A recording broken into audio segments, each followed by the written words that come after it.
Assalomu alaykum kanalimiz kuzatuvchilari, xudo xolisa biz Afrikadamiz deyolmayman, lekin biz Oqdaryoni Beshkal degan qishloqdamiz. Xudo xolisa qamishlar kesmasin, ehtiyot bo'lamiz. Ekstremal haydovchilarni birlarga taklif qilamiz, xudo xolisa. Men do'stim Ro'zda, voy sekinroq.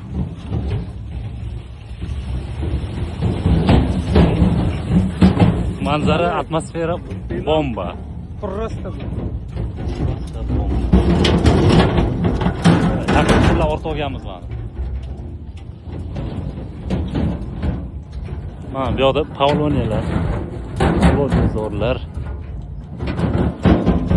Yaqin yillarda xudo xolisa ajabmas, bu yillarda bir kurortning zona bo'lib ketishi ham mumkin, kutilyapti desa ham adashmaymiz, chunki bunaqa joylar hozir juda kamdan-kam qolyapti. Bunaqa joylar ko'paygani bizga foyda. Voy, sekin. Lekin boshqa mashina bo'lsa bellarda yurish qiyin ekan. Yaxshi ham mana skuterda sayrga chiqdik. Hozirda oyda ham ko'rsatib qo'yadi. Lekin bomba manzara ekan, lekin asalari ham bor. Sekinroq yuramiz, Shopir aka.